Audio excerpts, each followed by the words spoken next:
भैया जी, अभी मैंने अपने बेटे के बारे में पूछना आपसे। 2 साल का बेटा है मेरा। भैया जी, उसको कल दोपहर से फ़ीवर होना शुरू हो गया है। उसको एलोपैथी की पैरासीटामोल का सिरप है, वो दे रही हूँ, बट उसका असर सिर्फ उतना टाइम तक ही रहता है, 2-4 घंटे तक ही। उसके बाद फिर से उसको फ़ीवर होना शुरू हो जाता है।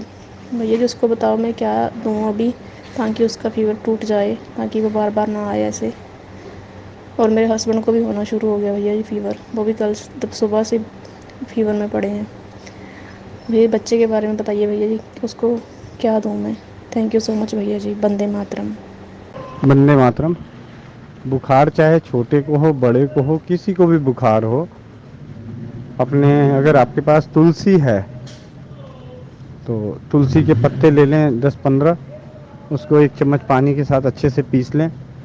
गरम कटोरी में या कटोरी में डाल के उसको हल्का गरम कर दें और शहद मिला के थोड़ा थोड़ा करके देते रहें। छोटा बच्चा है 2 साल का, तो हर आधे घंटे पे 1 घंटे पे। भैया जी तुलसी का पेड़ तो है हमारे पास, मैं बना लेती हूँ भैया जी।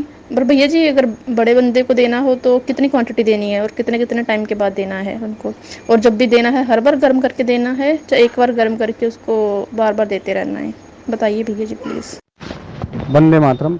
बड़ों के लिए बुखार में मेथी है, दालचीनी है, इनका काढ़ा बना के देना चाहिए। तुलसी के पत्ते हैं तो काढ़ा बना के देना चाहिए, और बच्चे हों तो उनको हल्का गर्म करके देना चाहिए। और जैसे 1 महीने का बच्चा है उसको भी देने की नौबत आए तो उसे मतलब इसी तरीके से तुलसी के पत्तों का रस गर्म करके ही देना चाहिए। बड़े हैं तो 20-25-30 पत्तों को 1 कप पानी में आधा कप रहने तक उबाल के पिला दो, चौथाई कप रहने तक उबाल के पिला दो। इसमें सिर्फ तुलसी से जब नहीं उतर रहा हो तो तुलसी के साथ साथ इसमें सौंठ डाल सकते हैं, लौंग डाल सकते हैं, पिपली डाल सकते हैं, दालचीनी डाल सकते हैं, मेथी डाल सकते हैं। नीम की छाल भी अद्भुत काम करती है। जैसे नीम का छाल अगर मिले तो उसे 2 चम्मच नीम की छाल को 2 गिलास पानी में 8वां हिस्सा रहने तक उबालो गुड़ मिला के, और वो पिलाओ तो अच्छे से अच्छे बुखार और बुखार की होने वाली कमजोरी को ख़त्म करता है।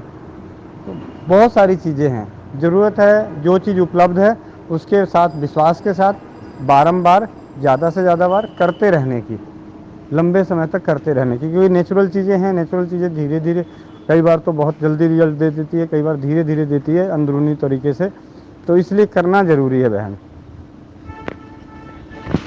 नमस्कार गोविंद भैया जी, वंदे मातरम। भैया जी, मेरा नाम शिवानी है।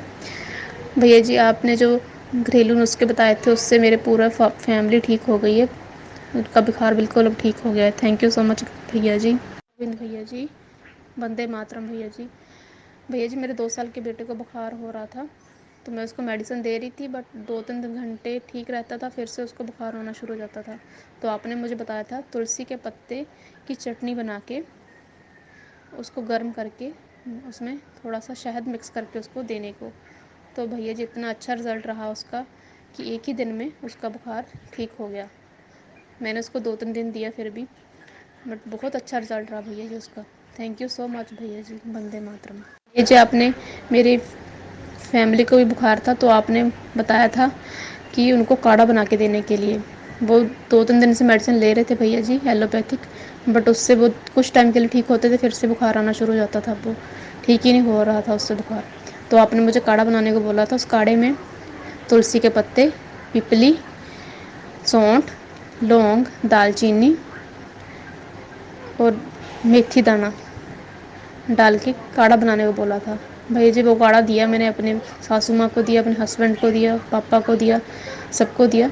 वो लेके उन्होंने कुछ टाइम के लिए वो कंबल लेके सो गए थे, तो बस इतना खुल के उनको पसीना आया कि बुखार बिल्कुल ठीक हो गया भैया जी।